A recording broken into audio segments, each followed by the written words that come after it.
Ćao ljudi, ovdje Luka.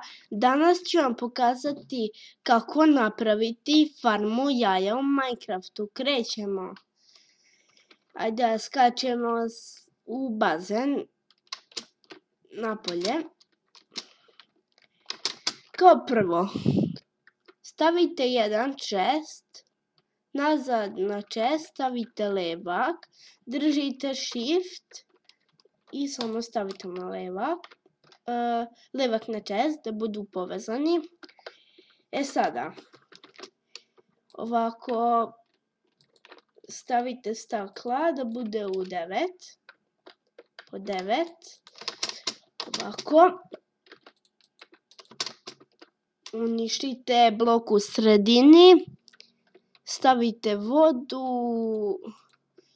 poređete sad još 2 bloka u visinu. Dobro je. Stavite kokoške. Ja ću staviti dosta da bude više jaja. Evo, dobro je. Dobro je. Sada, samo ih zagradite. I ako bude neko jaje, stvorit će vam se ovdje. Sad ću vam ja pokazati sa ovim tom od kokošaka.